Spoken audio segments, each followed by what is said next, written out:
leçon 65, la résurrection du Christ. Cette leçon cherchera à faire le lien entre le fait historique qui s'est produit il y a 2000 ans de la résurrection de Jésus-Christ et ma propre résurrection. Pourquoi le fait que Jésus soit ressuscité il y a 2000 ans a une conséquence sur ma résurrection à moi demain. Un premier modèle d'explication est plus ontologique. La résurrection manifeste d'abord que Jésus est Dieu et donc que sa promesse de vie éternelle pour tout homme s'accomplira. Jésus est vraiment mort et vraiment ressuscité. Vraiment mort signifie que son âme humaine et que son corps humain furent séparés, c'est la définition de la mort. Vraiment ressuscité signifie qu'âme et corps sont à nouveau réunis. Par quel facteur ?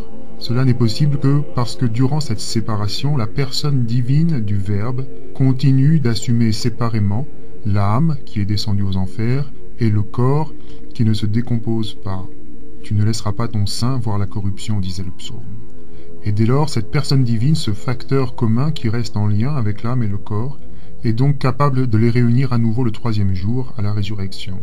La résurrection prouve donc l'existence de ce sujet commun à l'âme et au corps de Jésus, sujet qu'est la personne divine du Verbe, qui les assume tous deux, y compris durant le samedi saint.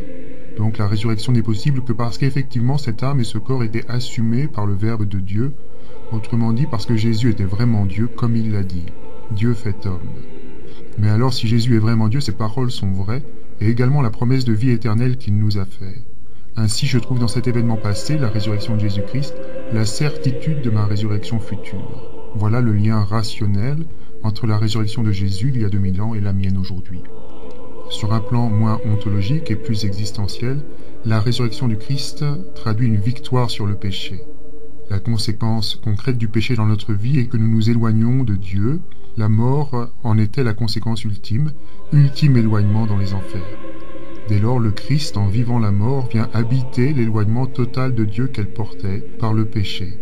Il s'est fait péché, lui qui est sans péché. Il porte la conséquence du péché pour que nous, pécheurs, ne la portions plus. Et cette conséquence est cet éloignement de Dieu.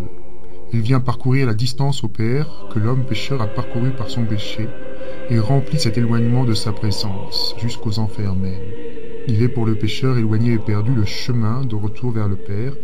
Il accepte de s'éloigner du Père pour aller chercher les brebis perdues. C'est le cri du Christ sur la croix, « Père, pourquoi m'as-tu abandonné ?» Dieu avait deux possibilités de salut des hommes, celle de supprimer la mort et de revenir au temps d'Adam, et celle plus grande encore de venir habiter nos éloignements, nos péchés, nos souffrances et nos morts de sa présence, manifestant ainsi l'infinité de son amour, de sa donation. Tout est ainsi récapitulé dans le Christ.